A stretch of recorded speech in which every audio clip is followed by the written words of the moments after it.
एक दिन में 8 बार खाने वाली बहू। शकुंतला के घर में आज बहुत उत्साह था। उसका बेटा प्रदीप ब्याह कर अपनी पत्नी शिखा को घर ला रहा था। शकुंतला और उसकी बेटी परिणीति स्वागत की तैयारियों में जुटी थी ताकि बहू को घर जैसा महसूस हो। अरे ओ परिणीति, कहाँ रह गई तू? जल्दी से आरती की थाली सजा कर ले आ, बहू आने वाली है।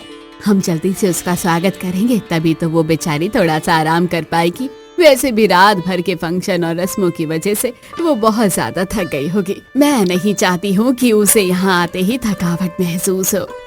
बस माँ, आरती की थाली को सजाने में थोड़ा सा समय लग गया। आखिर भाभी भी तो हमारे घर को कितने अच्छे से संभालने के लिए आ रही हैं, तो फिर मैंने सोचा कि थाली को थोड़ा अच्छे से सजा दूं, ताकि उन्हें लगे कि उनकी ननद उनका कितना बेसब्री से इंतजार कर रही थी। देखिए माँ, आरती की थाली तैयार है। हाँ, बहुत सुंदर सजाई है। देख परिणीति, मैं तो बहू की मुंह दिखाई से ज्यादा उसके पहले रसोई की रस्म के लिए एक्साइटेड हूँ। तू तो जानती है ना कि उसकी माँ ने, जब हम उसका रिश्ता देखने के लिए गए थे, तो उसकी माँ ने कितना कुछ बताया था। उन्होंने कहा था कि उसे कितना कुछ बनाना आता है, चाइनीज, साउथ इंडियन, हर तरह का खाना। मैं तो बहू से हर दिन अलग अलग तरह का खाना बनवाऊंगी और मजे से खाऊंगी। और माँ, मेरा पास्ता वाला हिस्सा मत भूलना। उनकी मम्मी ने बताया था कि उन्हें पास्ता बहुत अच्छा बनाना आता है। मैंने तो अपने सारे कॉलेज के दोस्तों को भी बोल दिया है कि मेरी भाभी आकर मुझे बहुत अच्छा पास्ता बनाकर खिलाएगी, और मैं उन सबको अपने घर लंच पर इनवाइट भी करूंगी। मैं तो बस उस दिन का इंतजार कर रही हूँ। अब शकुंतला और परिणीति अपनी बहू के स्वागत के लिए बहुत ज्यादा एक्साइटेड होते हैं। थोड़ी ही देर में प्रदीप और शिखा घर के अंदर आ जाते हैं। थोड़ी ही देर में शिखा की मुंह दिखाई की रस्म होती है और वो अपने कमरे में सोने के लिए चली जाती है। अगली सुबह शकुंतला शिखा के कमरे का दरवाजा खटखटाती है। उठ जा बहू, कब तक सोती रहेगी? सुबह के 9 बज गए हैं और आज तेरी पहली रसोई की रस्म है। सब लोग बाहर इंतजार कर रहे हैं कि बहू कब रसोई में कदम रखेगी और कब अपनी कला दिखाएगी। माँ जी, मुझे माफ कर दीजिए। रात भर के फंक्शन और थकान से समय का पता ही नहीं चला और मेरी आंखें लग गई। कोई बात नहीं, आप थोड़ी देर रुक जाइए। मैं अभी फटाफट नहा धोकर और तैयार होकर रसोई में आती हूँ और सबके लिए बहुत सारा खाना बनाकर लेकर आती हूँ। एक काम कर बहू, तू आज खाना मत बना। वैसे भी अब तू नहाएगी, तैयार होगी और फिर खाना बनाएगी तो तुझे बहुत ज्यादा समय लग जाएगा और सबको भूख लग रही होगी। तू बस जल्दी से तैयार हो जा। मैं सब लोगों के लिए तेरी पहली रसोई का खाना गुपचुप बना देती हूँ और हम सब लोगों से कह देंगे कि ये सारा खाना तूने ही बनाया है, किसी को पता नहीं चलेगा। सच में माँ जी, आप कितनी अच्छी है। मैं बहुत खुश नसीब हूँ कि मुझे आप जैसी समझदार और प्यार करने वाली सास मिली है, जो मेरी थकान को समझती है। मैं बस अभी तैयार होकर आती हूँ। अब शिखा नहाने धोने के लिए चली जाती है और शकुंतला सब लोगों के लिए बहू के पहले रसोई का खाना बनाकर तैयार कर देती है। आस पड़ोस में यही शोर था कि वो सारा खाना शिखा ने ही बनाया है, जबकि उसके घर वाले जानते थे कि ये खाना उसने नहीं बनाया है। उन लोगों ने लगभग 9:10 पर खाना ही खाया था कि 12 बजे तक शिखा दोबारा से खाना खाने के लिए बैठ जाती है। और जब वो खाने के टेबल पर बैठकर मजे से खाना खा रही होती है कि तभी उसकी ननंद परिणीति उसके पास आती है। भाभी, ये सब क्या कर रही हो आप? अभी तो आपने कुछ घंटे पहले ही छककर खाना खाया था और अब दोबारा खाना खाने बैठ गई। क्या सुबह आपने अच्छे से खाना नहीं खाया था क्या, या फिर आपको भूख ज्यादा लगती है? सुबह मैं इतनी ज्यादा घबरा रही थी कि ढंग से कुछ खाना नहीं खा पाई। बस 4 पराठे और थोड़ा नाश्ता करके ही उठ गई थी, तो मुझे दोबारा से बहुत तेज भूख लग गई। थोड़े पोहे और पराठे बचे हुए थे, तो मैंने सोचा इन्हें क्यों छोड़ना, मैं वही खाने लग गई। अच्छा भाभी, नया माहौल है ना, तो शायद शर्म आती होगी और झिझक भी होती होगी सबके सामने खाने में। कोई बात नहीं भाभी, आप मजे से खा लो। अगर आपको कुछ और भी चाहिए तो बेझिझक बता देना, मैं आपके लिए ले आऊंगी। परिणीति वहां से चली जाती है और शिखा खाना खाती रहती है। और थोड़ी ही देर में जब परिणीति अपने लिए किचन में मैगी बना रही होती है, तभी शिखा खुशबू सूंघते हुए रसोई में आ जाती है। अरे परिणीति, क्या बना रही हो? इसकी खुशबू तो बहुत ही जबरदस्त है और मुझे भी अचानक से बहुत तेज भूख लगने लगी है। एक काम करो ना, मेरे लिए भी थोड़ी सी मैगी बना दो, मेरा बहुत मन कर रहा है। भाभी, आपको तो खुशबू से ही पता चल गया कि मैं मैगी बना रही हूँ, फिर भी आप मुझसे पूछ रही हैं कि मैं क्या बना रही हूँ।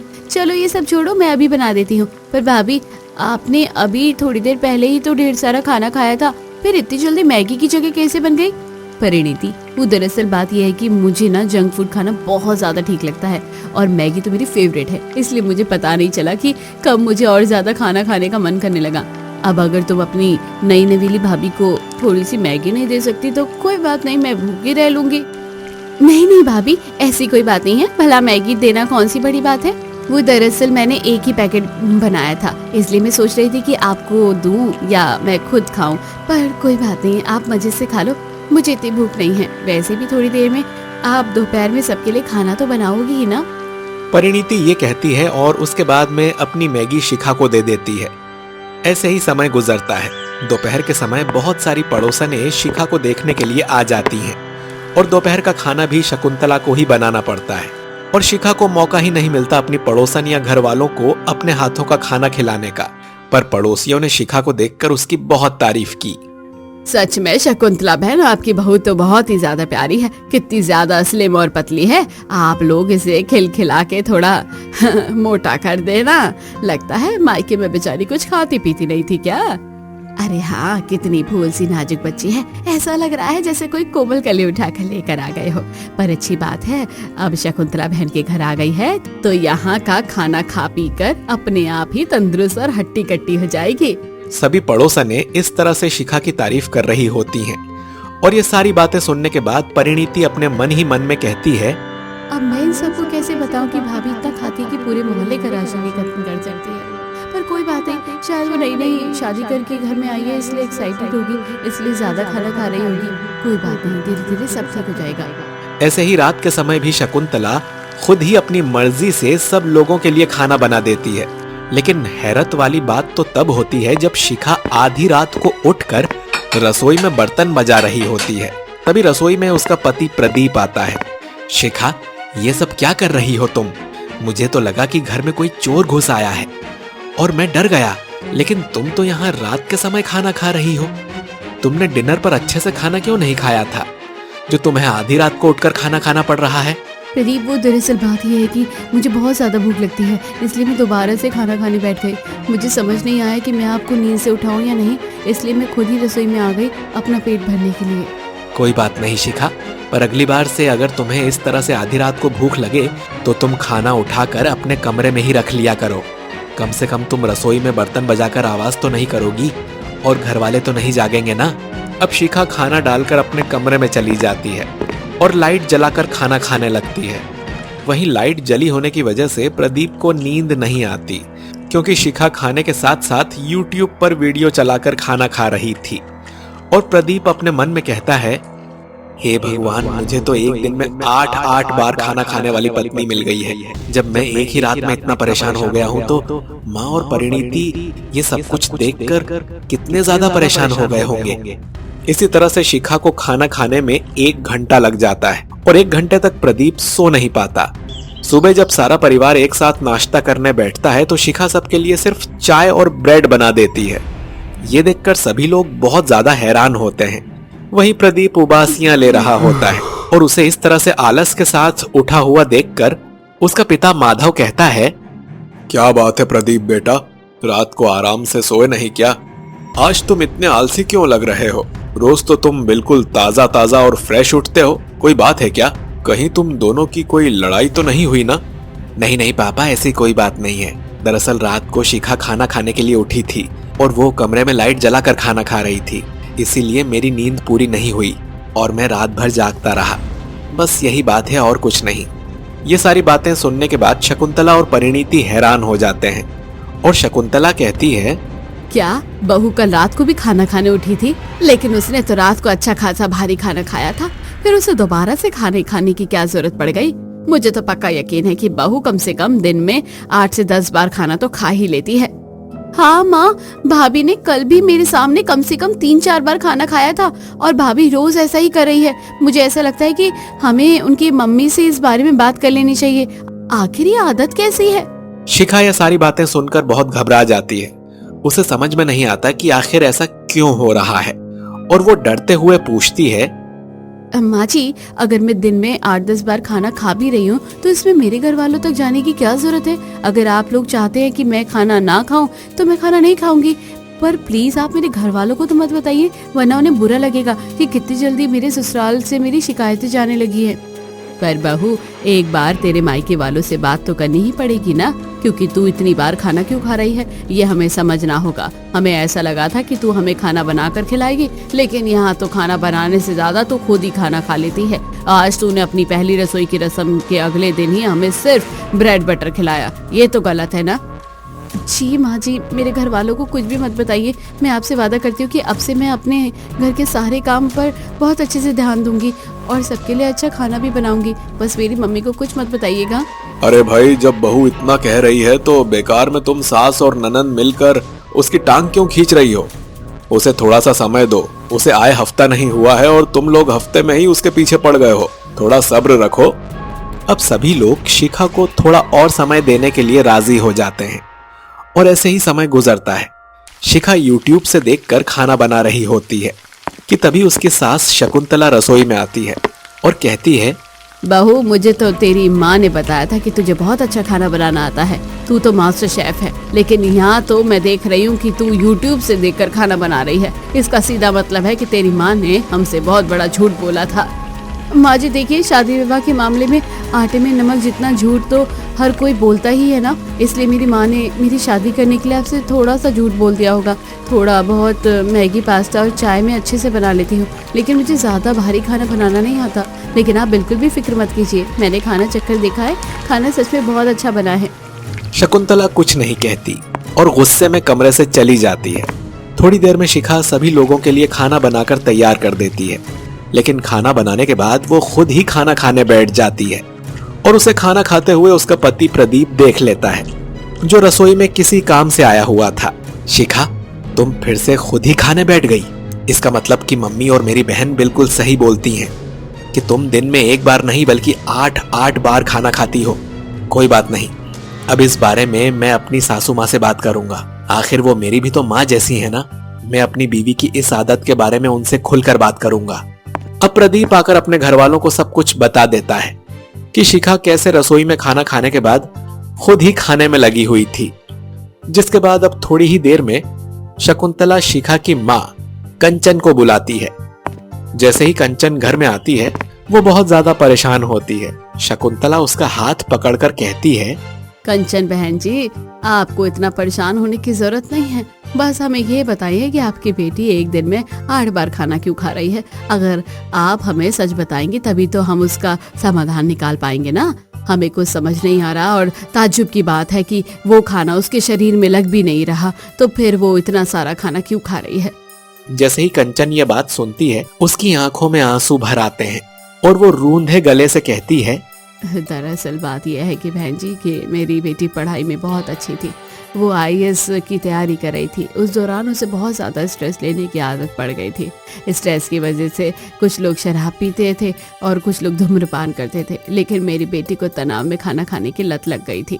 इसे स्ट्रेस ईटिंग कहते हैं। वो यहाँ आई तो माहौल बिल्कुल अलग था, नया था, इसलिए वो घबराहट में इतना ज़्यादा खाना खा रही थी।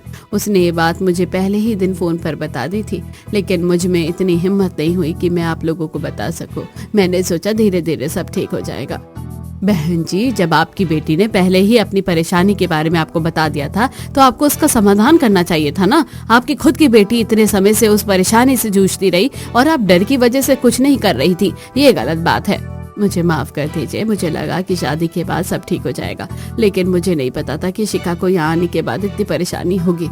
अगर आपको ज्यादा दिक्कत है तो मैं अपनी बेटी को ले जाती हूँ। जब वो ठीक हो जाएगी तब मैं उसे वापस यहाँ छोड़ दूंगी।